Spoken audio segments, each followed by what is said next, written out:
सभी जानते हैं कि दुर्गा पूजा में मां दुर्गा की भव्य मूर्तियों का एक खास महत्व होता है।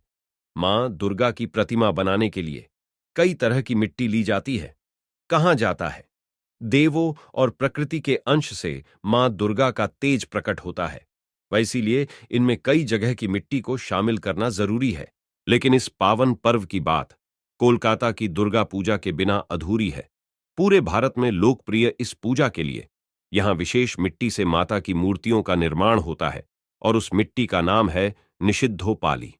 मित्रों, आपकी जानकारी के लिए बता दें कि निषिद्धोपाली उस स्थान को कहा जाता है जिस स्थान में जाना वर्जित होता है या अशुद्ध माना जाता है। नमस्कार दोस्तों, स्वागत है हमारे चैनल सनातन टोल्ड में। हम आपको बताएंगे वेश्याओं के हाथों की मिट्टी और मां दुर्गा की मूर्ति के संबंध के बारे में।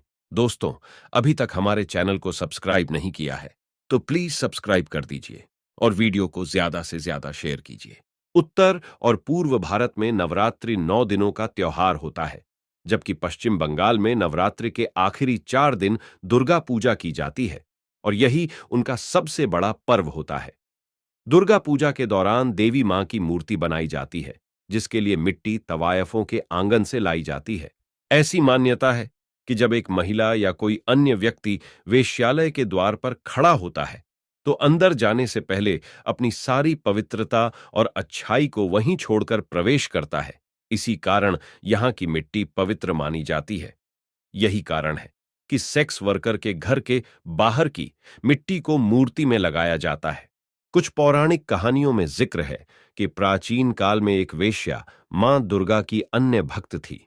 उसे तिरस्कार से बचाने के लिए मां ने स्वयं आदेश देकर उसके आंगन की मिट्टी से अपनी मूर्ति स्थापित करवाने की परंपरा शुरू करवाई। उसे वरदान दिया था कि उसके यहां की मिट्टी के उपयोग के बिना प्रतिमाएं पूरी नहीं होंगी। हिंदू मान्यताओं के अनुसार दुर्गा पूजा के लिए मां की जो मूर्ति बनती है, उसके लिए 4 चीजें बहुत जरूरी होती हैं। पहली, गंगा तट की मिट्टी, गौमूत्र, गोबर और वेश्यालय की मिट्टी या किसी ऐसे स्थान की मिट्टी जहां जाना निषेध हो।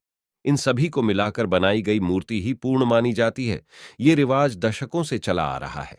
जब कोई व्यक्ति वेश्यालय में जाता है तो वह अपनी पवित्रता द्वार पर ही छोड़ जाता है। प्रवेश करने से पहले उसके अच्छे कर्म और शुद्धियां बाहर रह जाती हैं। इसका अर्थ यह हुआ कि वेश्यालय के आंगन की मिट्टी सबसे पवित्र हुई, इसलिए उसका प्रयोग दुर्गा मूर्ति के लिए किया जाता है। दुर्गा को महिषासुरमर्दिनी भी कहा जाता है। महिषासुर ने देवी दुर्गा के सम्मान के साथ खिलवाड़ किया था। उसने उनकी गरिमा को ठेस पहुंचाई थी। उसके अभद्र व्यवहार के कारण ही मां दुर्गा को क्रोध आया और अंततः उन्होंने उसका वध कर दिया। इस कारण से वेश्यावृत्ति करने वाली स्त्रियों, जिन्हें समाज में सबसे निकृष्ट दर्जा दिया गया है, उसी के घर की मिट्टी को पवित्र माना जाता है और उसका उपयोग मूर्ति के लिए किया जाता है। वेश्याओं ने अपने लिए जो जिंदगी चुनी है, वो उनका सबसे बड़ा अपराध है। वेश्याओं को इन बुरे कर्मों से मुक्ति दिलवाने के लिए उनके घर की मिट्टी का उपयोग होता है। मंत्र जाप के जरिए उनके कर्मों को शुद्ध करने का प्रयास किया जाता है। वेश्याओं को सामाजिक रूप से काट दिया जाता है, लेकिन इस त्योहार के सबसे मुख्य काम में उनकी ये बड़ी भूमिका उन्हें मुख्य धारा में शामिल करने का एक जरिया है। वीडियो को लास्ट तक देखने के लिए धन्यवाद और कमेंट करके बताइए हमारा वीडियो आप लोगों को कैसा लगा, ताकि और अच्छे से वीडियो बनाकर आप लोगों तक पहुंचा सके।